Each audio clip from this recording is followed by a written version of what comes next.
All right, we'll go to item 7 on the agenda then.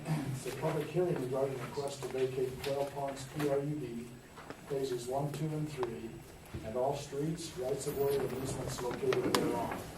And our presenter will be Craig Barker from our community development section. Community plan. Barker, excuse me.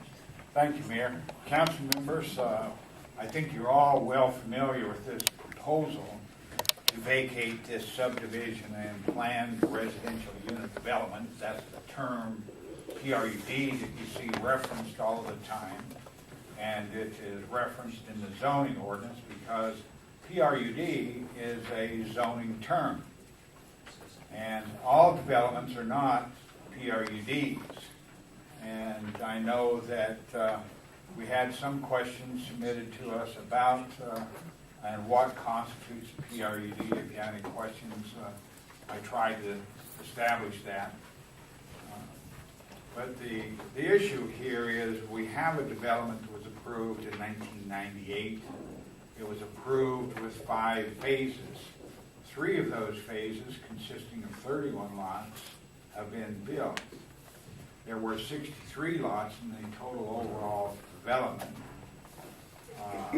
The PRUD status at the time this was approved allowed for a bonus, and there was some discussion how that was arrived at in the minutes of the meeting, and that's another issue you need to be aware of, that everyone who is here now was not here at the time this project was approved, except I think maybe you, Mayor, who was on the city council perhaps at the time.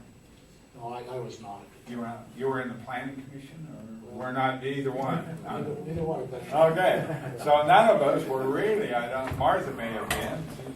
Boy, are you making me feel old? But anyway, regardless of If that, it was 98, I was not. so a lot of that information, what transpired, is only available to us to the records, and it does indicate that record keeping amongst the staff and everything are very important to us because those things can come back to you at a much later date. We're only 12 years after the fact, but and the public record is somewhat unclear from this project. So I learned a lesson about approvals of projects and how important that is.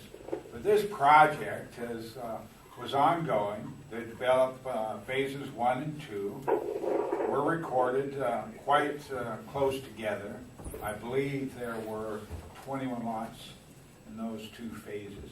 They're completely built. They're completely built upon. All the homes, all the lots in those phases have homes upon them. It became clear to the staff, and I'm moving forward rather fast to about 2005 when they wanted to do phase 3, that we became aware of some issues. There were some owners that appeared before the city council saying that things had not gone on as they expected them to go with this project.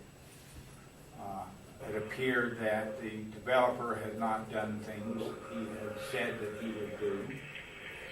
There were things allowed to go on where private property or property that was to be common area was allowed to be fenced off for the benefit of only particular owners at the request of those owners to the developer who gave them permission to do that.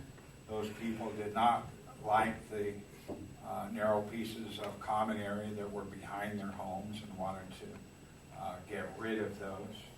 And there was a myriad of things that transpired with regards to the overall development of this planned unit development. I don't need to go into all of those unless you want me to pursue that. We did receive a petition from owners within phases 1 and 2 who said that we feel it's in the best interest of our community here to do away with the planned residential unit development status and go to a standard subdivision status. And the law allows the city council to approve that process if they feel it's in the best interest of the city and the property owners to do that. We do have a petition that has been signed by all the owners of the properties to vacate the subdivision and do away with the planned residential unit development. What that means is, if you do that, you then will be asked, or actually you won't be asked at all since the law has changed. You may be an appeal authority, but the land use authority of the city, which is the planning commission, will be asked to approve a new design of this subdivision. Basically what they're doing is extending lot lines across what is now common area that will become private property owned by the lot owner. And there will be no common area in the proposed subdivision, except one piece that is presently now common area owned by the homeowners association. That one piece will be owned by an LLC created by them to own this, and they have agreed to make that a requirement that all of the owners will have to be a member of that and pay fees for the upkeep, maintenance, and pay the taxes on that property, because those private parks and properties do have taxes to be paid upon. Mr. Carlson can give you any details about what that would require from the developers. I know they've initiated that process. They're working the process to do that with the remaining piece. All the other common areas will be parts of future lots. There will be one larger lot that's created. If any of you have been there, if you remember the old pond that was there that has been filled in, that will be created as a future lot that's owned by the homeowners association, who will reap the benefit of the sale of that lot, plus any of the other common area. There's another piece to the southwest, which is the large flag-looking lot parcel there that's not developable within this project, and that will have to be disposed of through sale or other means to abutting property owners as well. The other common areas will become part of the lots that exist, or the future lots that will exist as the phases 4 and 5 that were approved as a PRUD will disappear. Any approvals of that will disappear. They will have to come back through the standard subdivision process by the property owner and be approved again by the land use authority, so that all of those approvals go away and there is no approval sitting there now that would be related to the overall Quail Ponds development that was never developed in the first place. Hopefully I've confused you all very well. But I think I'll stop here. We do have some owners here who can may wish to say something, or I'll be glad to try and answer any questions that you might have about this project. I'm not sure how this process works. If we vacate it and it doesn't meet the standard of our other subdivisions, how does that work?